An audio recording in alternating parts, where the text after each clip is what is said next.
Well, hindi mo pwedeng sabihin na pakulo lang or chismis-chismis lang yung impeachment because it's constitutional process. At para sa akin, bilang isang mamamayan ang dumagda doon sa impeachment complaint, napakahalaga na buna yung doon sa Constitution sinasabi na importante na yung mga makakapangyarihan, no, ay may pananagutan rin, accountable sila. Hindi naman yung parang pwede nilang gawin yung gusto nilang gawin dahil makapangyarihan sila. That's why the Constitution provided for the impeachment process. And pagsasabihin mo na political lang ito, no, anti-Sara lang itong ginagawa namin. Para sa akin kasi is yung ebidensya, no, na batay doon sa aming impeachment complaints, no, una pinupuntirya talaga yung fitness ng isang second most powerful official in the Philippines, no, na maging pinuno because syempre yun naman ang pinaka-role ng vice presidente kung may mangyari sa presidente, no, siya yung magiging leader and the presumptive 2028 front runner is she fit, no?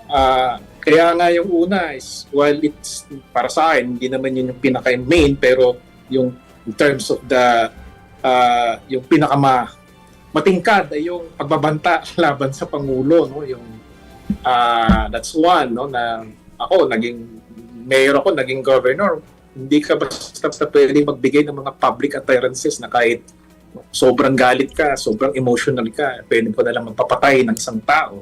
Nangyari yun in public. And meron siyang record of doing that when she was also a mayor, di ba? Yung binugbog niya yung isang sheriff, no?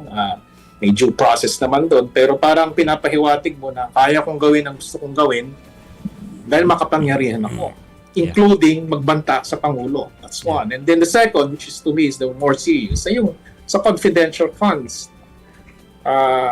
Pag pera ng bayan ng pinag-uusapan, katiwalian, allegations of corruption, then para sa akin, karapatan lang ng mga mamayan na makialam.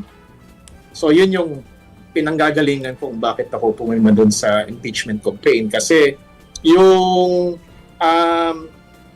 confidential funds, even yung sa bribery sa DepEd, matagal nang pinag-usapan yan. Nagkaroon ng mahabang investigasyon yan sa House of Representatives, sa Committee on Good Government and Public Accountability. So may ebidensya at yun yung ginamit namin sa pag-file ng impeachment complaint.